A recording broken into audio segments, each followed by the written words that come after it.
Bueno, hermanos, un abrazo, Dios los bendiga. Bueno, como les había dicho, vamos a leer Marcos 14. Amén. Así dice, Marcos 14.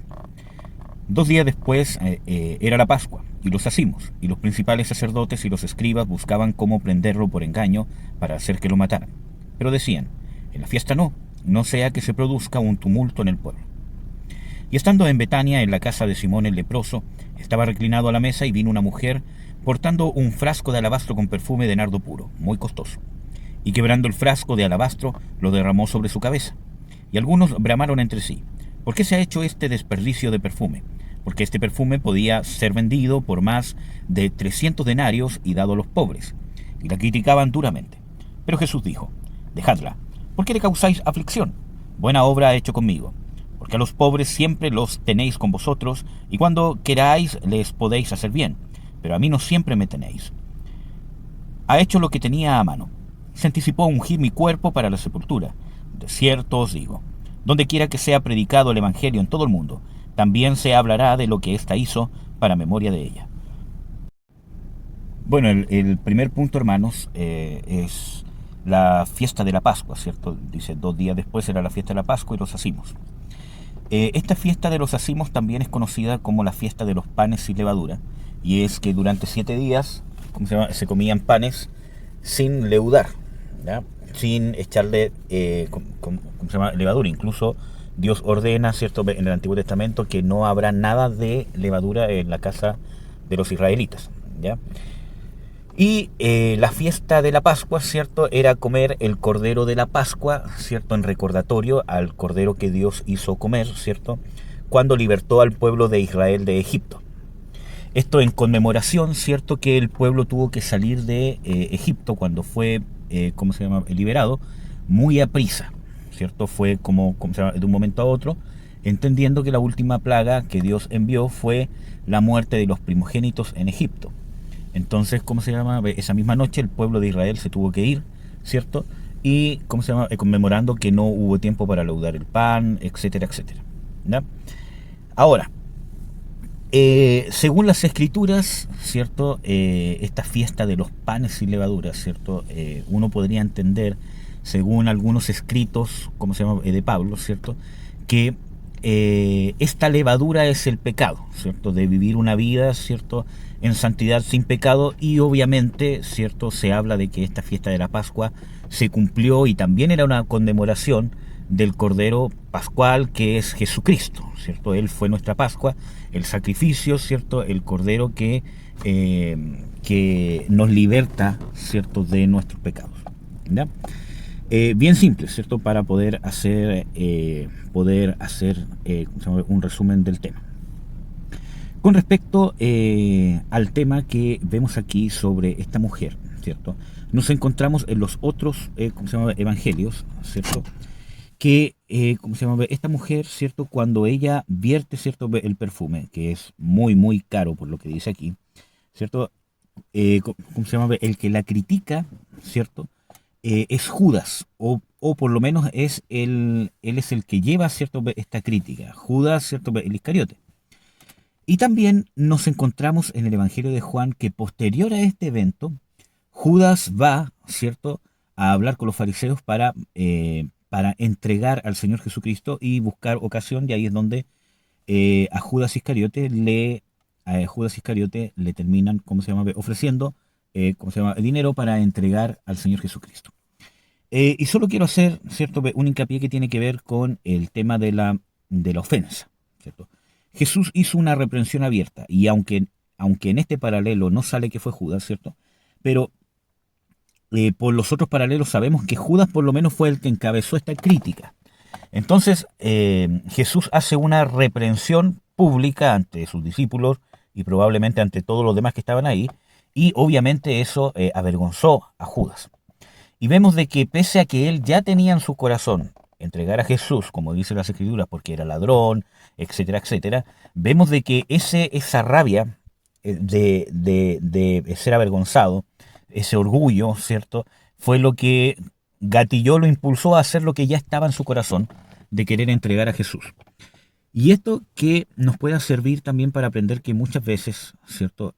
Dios nos va a reprender y muchas veces vamos a ser en cierta manera avergonzados. Nosotros vemos de que Jesús no fue la única vez que hizo esto con los discípulos. Nosotros vemos de que a Pedro, por ejemplo, cuando entra Satanás en Pedro e intenta reconvenir, ¿cierto?, al Señor Jesucristo para que no vaya a la cruz y tenga compasión en sí mismo, ¿cierto? Vemos de que Jesús abiertamente le ministra liberación a Pedro, ¿cierto? Y le dice, apártate de mí, Satanás, ¿cierto? Pero cuando lo hace, según los distintos paralelos, ¿cierto? Vemos de que mira a los discípulos, y mirando a los discípulos, reprendió a Pedro y reprendió a Satanás en Pedro, ¿cierto? Apártate de mí, Satanás, ¿cierto? Etcétera, etcétera. Porque Jesús no solamente estaba echando fuera el demonio, que es el diablo, sino a la vez estaba enseñando a Pedro y enseñando a los discípulos, porque anteriormente Pedro había dicho o había tenido una revelación de que Jesús era el Cristo, ¿cierto? Y, ¿cierto? El mismo Jesús frente a todos le había dicho, esta revelación no viene de carne, de sangre, sino, etcétera, etcétera. Entonces, vemos de que Jesús, ¿cierto? Bajó, ¿cierto? ¿Cómo se llama? A Pedro del pedestal que, ¿cómo se llama? Él mismo tenía, y lo bajó a los ojos de los discípulos, cosa que obviamente no tuvo sus frutos inmediatamente, como ya vemos, ¿cierto? Hasta el quebranto de Pedro y obviamente hasta que Jesús se volvió a encontrar con los discípulos y les abrió el entendimiento. Sin embargo, todas esas cosas fueron sembrando, ¿cierto? Y preparando, ¿cierto? A los discípulos que probablemente esas cosas las entendieron después. Sin embargo, nos vemos con Judas, ¿cierto? Que tiene otra reacción, ¿cierto? Entonces, cuando nosotros somos avergonzados, cuando tenemos orgullo en el corazón y somos de alguna manera avergonzados públicamente, porque nuestro orgullo es avergonzado, o sea, Dios no nos va a avergonzar eh, las cosas buenas en el sentido malo, sino que muchas veces es nuestro orgullo, nuestra rebelión, la que muchas veces necesita ser avergonzada, ¿cierto? Y ¿cómo se llama? Nos encontramos con eso que provoca en Judas, que en realidad saca lo que había adentro. Entonces, si usted mantiene envidia, si usted mantiene rebelión en su corazón, ¿cierto? Contra alguien, contra una autoridad que Dios ha puesto sobre usted, principalmente, ¿cierto? En el matrimonio, o en la iglesia, o con los políticos, etcétera, etcétera. Si usted alberga, no perdona, y usted no soluciona el tema de la rebelión, ¿cierto? De la rabia, ¿cierto? Porque miren, a nadie le gusta ser reprendido, y eso en sí mismo no es malo. El tema está qué hago yo con eso, ¿cierto? Nadie dice, fui reprendido porque fui un soberbio, ¿cierto? Eso trae un malestar, ¿cierto? Enojo, pero yo medito, digo, en realidad tiene razón, ¿cierto? Y tomo un cambio de actitud, etcétera, etcétera. ¿Ya? Entonces, cuando nosotros no solucionamos la envidia, de que a mí no me gusta que me ordenen, a mí no me gusta que me manden, a mí no me gusta recibir órdenes, ¿cómo se llama? A mí no me gusta que me corrijan, porque yo creo que soy el soberano, ¿cierto?, de mi vida, y en el matrimonio también, por ejemplo, tanto los esposos con las esposas, como las esposas con los esposos, ¿cierto? ¿Qué me va a decir este? Si yo sé cómo es, ¿cierto? Si aquí y allá. Entonces, cuando viene una situación en donde ustedes se sienten avergonzados y avergonzadas, todo lo que han albergado en su corazón, ¿cierto? De envidia, resentimiento, rabia, quejas, ¿cierto? Va a salir a flote, ¿cierto? Cuando vivan esta situación y lo que van a hacer es irse en contra de esa persona, tratar de hacerle daño, desprestigiarlo, avergonzarlo o avergonzarla y pasa en los matrimonios, ¿cierto? Cuando el esposo tiene que ejercer autoridad o la esposa quiere ejercer su influencia, ¿cierto? Y hay estas cosas en el corazón, resulta de que, pero generalmente pasa con las esposas, ¿cierto? Cuando ven que, ¿cierto?, el esposo ya empieza a usar su autoridad, hablo de buena manera, no de mala manera, ¿cierto? Todo eso que está dentro empieza a salir y trato de destruir la moral, o sea, de mi esposo, trato de destruir no sé, cualquier cosa. Entonces tenemos que tener cuidado con eso y resolver esas cosas. Sigamos. Versículo 10. Judas Iscariote, uno de los 12, fue a los principales sacerdotes para entregárselo y ellos se alegraron al oírlo y prometieron darle plata y buscaba cómo entregarlo cuando fuera oportuno. Aquí está lo que les explicaba. Versículo 12. El primer día de los acimos, cuando sacrificaba la Pascua, le dicen sus discípulos, ¿dónde quieres que vayamos a preparar lo necesario para que comas la Pascua? Y envía a 2 de sus discípulos y les dice, id a la ciudad y os saldrá al encuentro un hombre que lleva un cántaro de agua. Seguidlo, y donde entre, decid al señor de la casa que el maestro dice, ¿dónde está mi aposento para que coma la Pascua con mis discípulos? Él os mostrará un gran aposento alto, amueblado y dispuesto. Preparad allí para nosotros. Salieron pues los discípulos y fueron a la ciudad y encontraron tal como les dijo, y prepararon la Pascua. Llegada la tarde, va con los 12, y estando ellos reclinados a la mesa y comiendo, Jesús dijo, de cierto os digo que uno de vosotros que está comiendo conmigo me entregará. Comenzaron a entristecerse y a decirle uno por uno, ¿acaso yo? Él les respondió, uno de los 12, el que moja conmigo en el plato.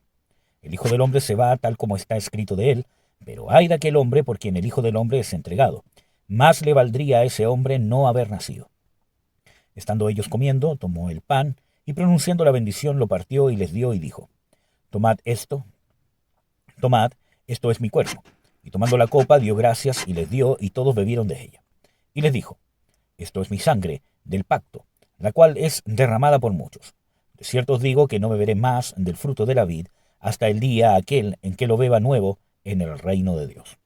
Quería quizás, aclarar o hacer hincapié, ¿cierto?, en algunos puntos. Primero, esta señal que da el Señor Jesucristo de enviar a los discípulos y que iban a encontrar un Señor con un cántaro de agua, ¿cierto?, y que lo sigan, etcétera, etcétera, es una señal típica de los profetas, ¿cierto? Nosotros nos encontramos, por ejemplo, ¿cierto?, en el Antiguo Testamento, por ejemplo, con el profeta Samuel, cuando se encuentra con Saúl, ¿cierto? Y lo bendice, y le dice, que va a ser rey, etcétera, etcétera.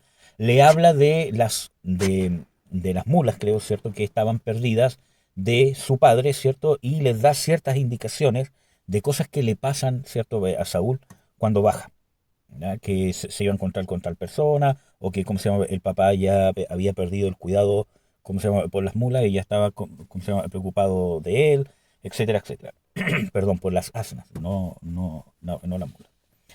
Entonces, vemos de que esta era una señal profética de parte de, cierto, de que el Señor Jesucristo es el profeta de profetas, ¿ya?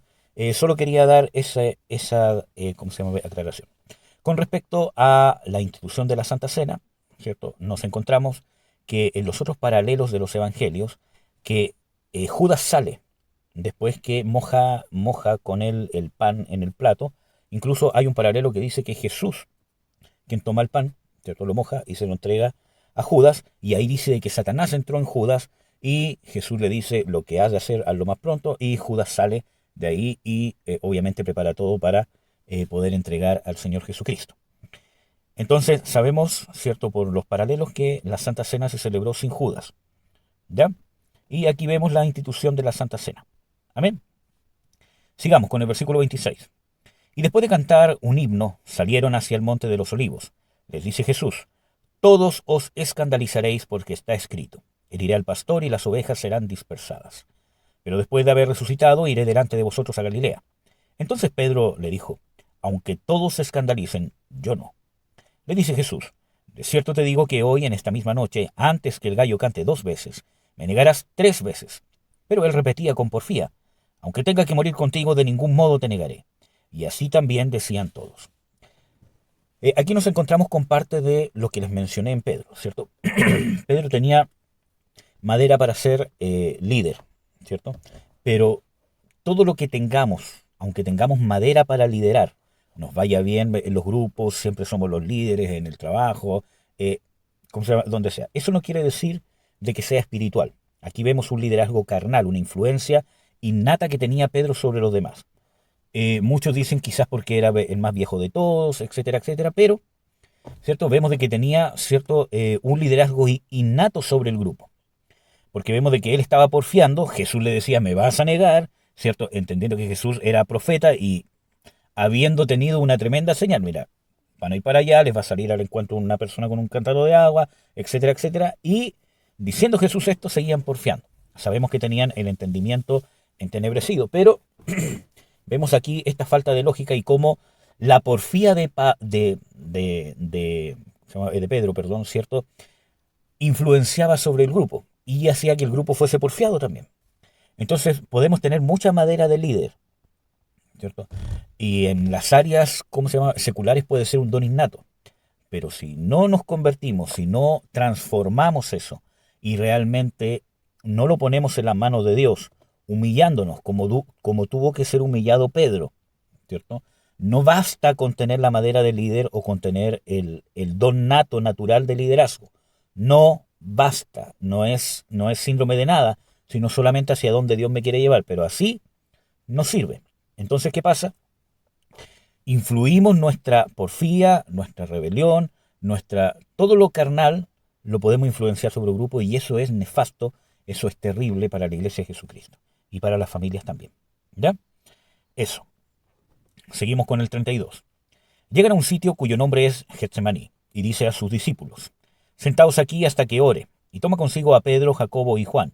Entonces se quedó perplejo y comenzó a angustiarse y les dice: una tristeza mortal sobrecoge mi alma. Esperad aquí y velad. Y yendo un poco más adelante, se postraba en tierra y oraba que si era posible pasara de él aquella hora. Y decía: Abba, Padre, todas las cosas son posibles para ti. Aparta de mí esta copa. Pero no lo que yo quiero, sino lo que tú. Vuelve y los encuentra durmiendo y dice a Pedro: Simón, ¿duermes? ¿No pudiste velar una hora? Velad y orad, para que no entréis en tentación. El espíritu a la verdad está dispuesto, pero la carne es débil. Y yendo otra vez oró diciendo las mismas palabras. Volviendo otra vez los halló durmiendo, pues sus ojos eran incapaces de mantenerse abiertos, y no sabían qué responderle. Y vuelve la tercera vez y les dice: dormid lo que resta, y descansad. Basta. Llegó la hora. He aquí que el Hijo del Hombre es entregado en las manos de los pecadores. Levantaos, vamos. He aquí se acerca el que me entrega. Nosotros vemos en los paralelos de esta oración del Señor Jesucristo en el huerto que en ninguna parte nos dice de que el Padre le dio una respuesta por lo menos audible. Obviamente nosotros entendemos de que el Padre le dio una respuesta.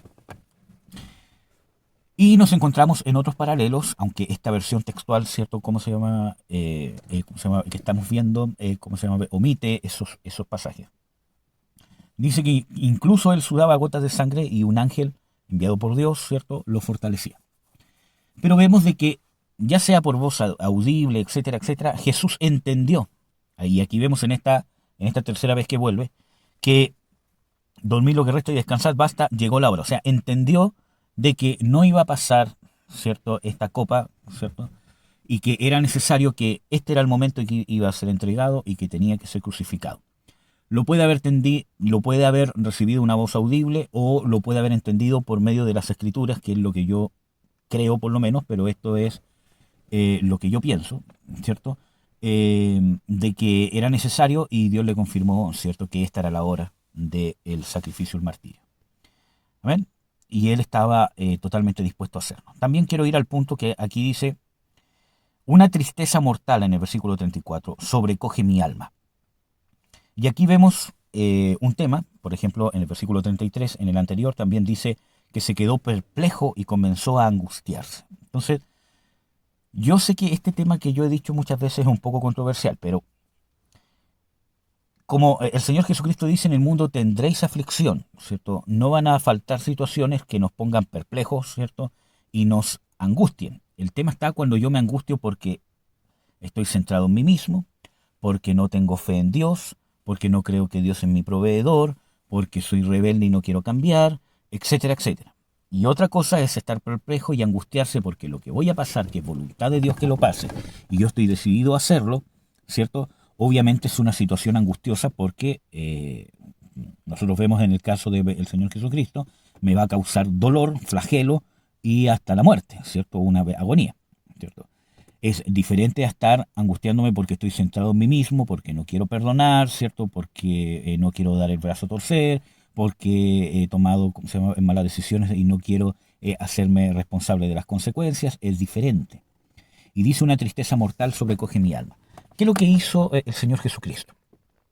Pidió ayuda a sus amigos, o por lo menos a los discípulos más cercanos, pero no consejería necesariamente, sino que oraran con Él. Él fue a orar en privado con el Padre, pero me pueden, por favor, respaldar orando. Y Él fue sincero con ellos Y vemos aquí que eran los más cercanos porque no le comentó esta condición a los demás, sino a los más cercanos. ¿Ya? ¿Y qué hizo? Someterse a Dios, someterse al Padre, orar. Y no es que si usted está triste necesariamente porque le falta oración, sino que cuando Jesús estuvo con esta tristeza mortal, recurrió a la oración y no salió de la oración con un tremendo gozo, sino que dice, ya basta, ya llegó la hora. ¿Me entienden? Pero una oración correcta. Y en ese sometimiento también entra la consejería, la administración, que me lleva a mí a centrar mi oración, mi petición de lo que estoy pasando a la voluntad de Dios. ¿Sabes qué? Sí, esta situación es angustiante, está pasando una crisis en el matrimonio, una crisis con los hijos, una crisis con el tema del trabajo, etcétera, etcétera, pero ha sido por quizás ciertos errores en tu carácter, errores del pasado, y esto hay que encauzarlo de esta manera, vamos a orar, vamos, ¿me entienden? Entonces parte de lo que nosotros muchas veces tenemos que hacer, ¿cierto? Con este tipo de cosas. Sigamos. Versículo 43. Y al momento, estando aún hablando, se presenta Judas, uno de los 12, y con él una turba con espadas y garrotes, de parte de los principales sacerdotes y de los escribas y de los ancianos. Y el que lo entregaba les había dado una contraseña diciéndoles, al que yo bese, él es, prendedle y llevadlo custodiado. Y llegando de inmediato se acercó a él y le dice, Rabí, y lo besó aparatosamente. Entonces ellos le echaron mano y lo prendieron. Pero uno de los presentes, desenvainando la espada, hirió al siervo del sumo sacerdote y le quitó la oreja. Y tomando la palabra, Jesús les dijo, ¿cómo contra un bandido salisteis con espadas y garrotes a apresarme? Cada día estaba con vosotros enseñando en el templo y no me prendisteis. Así sea, para que se cumplan las escrituras. Y abandonándolo, huyeron todos. Aquí nos encontramos, ¿cierto?, con un hecho que en los otros paralelos se puede ver de que es Pedro el que saca esta espada, ¿cierto? Y es importante porque vemos de que cuando Pedro anteriormente dice, si todos te negaren, yo no te negaré, es un sentimiento genuino. Ojo con eso. Él realmente tenía esa intención. ¿Cómo se llama? No es que él estuviese mintiendo, ¿cierto? Pero era una intención carnal que no estaba basada en una fe espiritual, por causa de su carnalidad, de su carnal, ¿cómo se llama? El liderazgo, ¿cierto? ¿Cómo se llama? Etcétera, etcétera. Entonces vemos de que él llevaba una espada porque tenía el temor, ¿cierto?, de que ya viendo la evidente intención de los principales de matar a Jesús, y más encima Jesús que ya había dicho, ¿cierto?, en más de una ¿cómo se llama? Oportunidad ¿cómo se llama? Entregado por los fariseos para ser muerto, etcétera, etcétera. Él andaba con una espada probablemente para defenderse él mismo y para esta situación. Y justamente la saca. Entonces ahí se cumple el sentimiento que ¿cómo se llama? Él tenía. Señor, yo te voy a defender. Pero vemos de que Jesús reprende a Pedro, ¿cierto? Mete tu espada porque el que quiera espada, a espada morirá. Y también dice cómo se cumplirían, ¿cierto?, las palabras, ¿cierto?, de Dios con respecto a que yo tengo que ser entregado. Entonces vemos también, ¿cierto?, que podemos tener un sentimiento genuino de querer servir a Dios, querer agradarle, pero no basta si no dejamos que Jesús transforme nuestra vida, someternos a lo que Dios nos dice a través de la Escritura que nosotros tenemos que llegar a ser, como hombre, mujer, hijo, hermano, esposo, esposa, padre, madre, trabajador, hermano en la iglesia, líder, etcétera, etcétera. Amén. Bueno, sigamos. Versículo 51. También prendieron a cierto joven que lo seguía cubierto con una sábana sobre su cuerpo, pero él, dejando la sábana, huyó desnudo. Este pasaje probablemente sea el mismo Marcos, ¿ya? Aunque no es algo, ¿cómo se llama?, que lo dice literal. ¿Por qué? Primero, porque ningún otro evangelio hace mención de este joven. Y segundo, que por algo Marcos hace mención de este joven, que es algo que no tiene relevancia en la historia, ¿me entienden? No es algo importante, es como un paréntesis, un comentario que el escritor lo escribe por algo. Entonces probablemente debe haber sido Marcos, que seguramente era uno de los discípulos, no de los apóstoles, pero de los discípulos de Jesús. Sigamos. Llevaron a Jesús ante el sumo sacerdote y se reúnen todos los principales sacerdotes, los ancianos y los escribas. Y Pedro lo siguió de lejos, hasta dentro del patio del sumo sacerdote, y estaba sentado con los criados calentándose al fuego. Y los sumos sacerdotes y todo el Sanedrín buscaban testimonio contra Jesús para darle muerte, pero no lo hallaban, porque muchos daban falso testimonio contra él, pero los testimonios no coincidían, hasta que se levantaron unos que dieron falso testimonio contra él diciendo: nosotros lo oímos decir, yo derribaré este santuario hecho por manos, y en 3 días edificaré otro no hecho por manos. Pero ni aun así estaba de acuerdo su testimonio. Y levantándose en medio, el sumo sacerdote preguntó a Jesús diciendo: ¿no respondes nada de los que testifican contra ti? Pero él callaba y nada respondió. El sumo sacerdote le pregunta otra vez y le dice: ¿eres tú el Mesías, el Hijo del bendito? Jesús respondió: yo soy. Y veréis al Hijo del hombre sentado a la diestra del poder y viniendo en las nubes del cielo. Entonces el sumo sacerdote, rasgando sus vestiduras, dice: ¿qué necesidad tenemos ya de testigos? Oísteis la blasfemia. ¿Qué os parece? Y todos ellos lo condenaron diciendo que era reo de muerte. Y algunos comenzaron a escupirlo, a cubrirle el rostro, a darle puñetazos y a decirle: profetiza. También los guardias lo recibieron a bofetadas. Ya, creo que aquí hay hartas cosas que aclarar para que puedan entender el tema de la lectura. Primero, este falso testimonio que nosotros vemos, ¿cierto? Que el escritor dice hasta que se levantaron uno, porque fue el testimonio que aparentemente era más verídico, aparentemente. Pero vemos que hay un cambio sustancial. Versículo 58. Dice de que ellos oyeron decir: yo derribaré este santuario hecho por manos, y en 3 días edificaré otro no hecho por manos. Vemos aquí que Jesús dijo, ¿cierto? Cuando él estaba confrontando, ¿cierto?, a los líderes, le dijo: derribad este templo. Nunca dijo yo lo derribaré, dijo: derribad este templo y yo lo reconstruiré en 3 días. ¿Cierto? Vemos de que los principales le dijeron: ¿y cómo vas tú a reedificar esto si fue hecho en más de 40 años? Pero vemos de que hay una explicación donde dice de que Jesús no se refería al templo de piedra, sino a su cuerpo. ¿Ya? Entonces Jesús no dijo eso. Jesús dijo: derribad este templo y yo en 3 días lo edificaré. ¿Ya? O edificaré uno no hecho por manos. ¿Ya?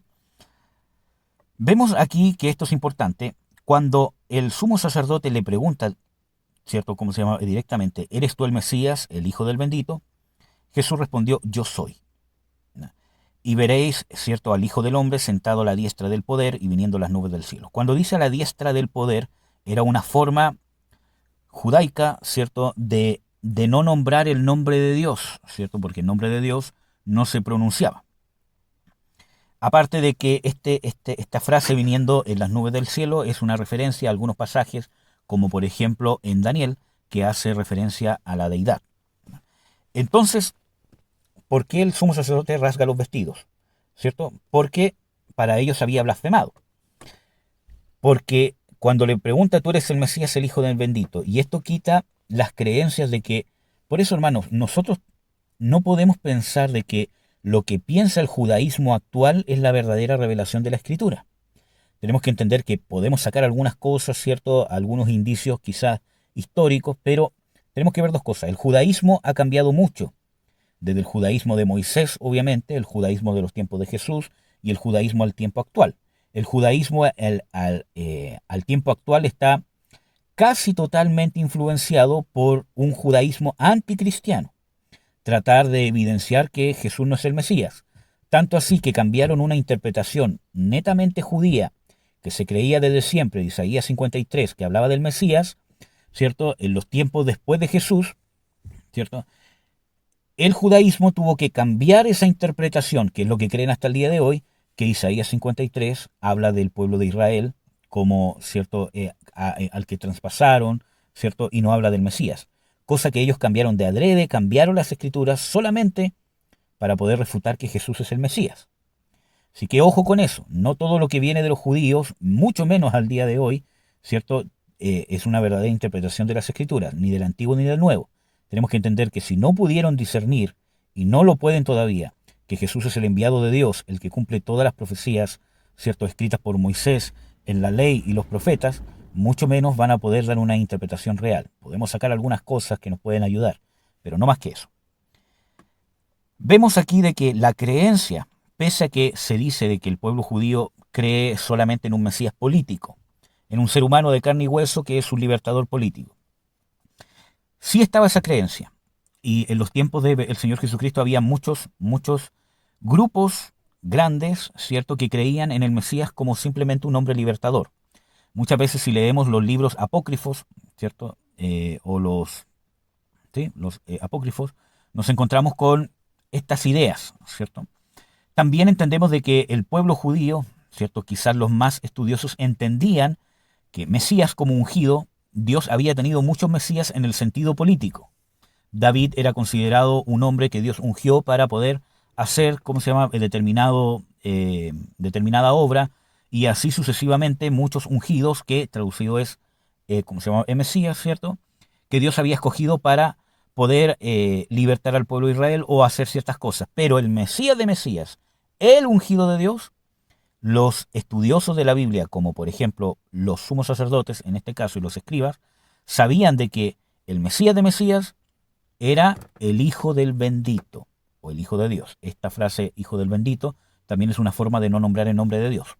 Por eso de que el sumo sacerdote lo confronta y dice, ¿eres tú el Mesías, el Hijo del Bendito? O sea, no un Mesías, en el sentido político, como un gran profeta o alguien, sino eres tú el ungido, el Hijo de Dios. Entonces, esto nos muestra de que el pueblo, ¿cierto?, sabía de que el Mesías era Dios encarnado. Y, ¿cómo se llama?, obviamente esto no es difícil de interpretar, ¿cierto?, las Escrituras, y mucho menos para ellos que eran estudiosos de las Escrituras, sabiendo de que Hijo nos será dado, ¿cierto?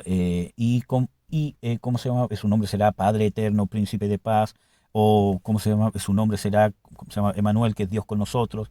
Entonces, ellos sabían, ¿cierto?, que iba a ser un hombre, o sea, que el Mesías, el ungido, iba a ser el Hijo de Dios. ¿Ya? Entonces, cuando veían al frente a Jesús como un simple hombre, que él dice, soy el Hijo del Bendito, ellos rasgan sus ropas, porque ellos, al no entender con exactitud las Escrituras, ellos veían, había una mezcla de interpretación de la segunda venida de Cristo, ¿cierto?, que iba a venir con poder y gloria desde el cielo a libertar al pueblo de Israel, ¿ya? Por eso que rasgan sus ropas, ¿ya? Porque para ellos fue una blasfemia que un hombre se hiciera Dios. Versículo 66. Y estando Pedro abajo en el patio, aparece una de las criadas del sumo sacerdote, y viendo a Pedro calentándose, después de mirarlo fijamente, dice, también tú estabas con ese Jesús, el Nazareno. Pero él negó diciendo, ni sé ni entiendo qué es lo que tú dices, y salió fuera al portal. Y la criada, al verlo, comenzó de nuevo a decir a los presentes, este es uno de ellos. Pero él negaba otra vez, y poco después los presentes decían otra vez a Pedro, en verdad eres de ellos, pues también eres Galileo. Y él comenzó a maldecir y a jurar, no conozco al hombre que decís. Y enseguida cantó el gallo por segunda vez. Y recordó Pedro la palabra que le había dicho Jesús, antes que el gallo cante 2 veces, me negarás 3 veces, y rompió a llorar. Vemos acá, hermanos amados, ¿cierto? Y bueno, con esto ya vamos a terminar, ¿cierto? Que a veces a nosotros nos pasa esto. ¿Por qué Pedro empezó a maldecir y a jurar? Que incluso puede ser maldecir, ¿cierto? Y decir improperios. De maldecir a Jesús y hablar con maldiciones. Porque nosotros nos encontramos en otros paralelos que alguien, ¿cómo se llama?, confronta a Pedro y dice, hasta tu manera de hablar te delata. Y muchas veces nosotros caemos en eso, por no sufrir la vergüenza de ser cristianos, de mostrarnos santos aún en nuestra manera de hablar. Muchas veces claudicamos en hablar como la gente, reírnos de lo que se ríe la gente, cosas que sabemos que no deberíamos de hacer, ¿cierto?, para poder encajar con el mundo y que no nos miren como los religiosos, los evangélicos, los canutos. Y hermanos, usted se tiene que identificar con el Señor Jesucristo, y si a usted le dicen canuto, le dicen evangélico, de una manera despectiva, o como se llama, un religioso, hermano, súfralo. Aunque usted sepa que usted no es un religioso, etcétera, etcétera. ¿Me entiende? Pero no claudiquemos, ¿cierto? Tratando de ser como el mundo solamente para poder encajar o no padecer vergüenza. ¿Amén? Bueno, y aquí vemos que finalmente Pedro rompió a llorar, ¿cierto? Incluso creo que hay otros paralelos o otras versiones que dice lloró amargamente. Y esto tiene que ver con la prédica que vimos, ¿cierto?, el otro día, ¿cierto? Muchas veces Dios nos va a constreñir y eso obviamente nos va a causar pena, tristeza, ¿cierto? Un compungir amargo, porque Pedro se dio cuenta que había traicionado a un amigo. Amén. Que después Jesús restaura esta situación. Eso, hermanos, espero haya sido de bendición y les ayude cuando ustedes lean Marcos 14. Un abrazo.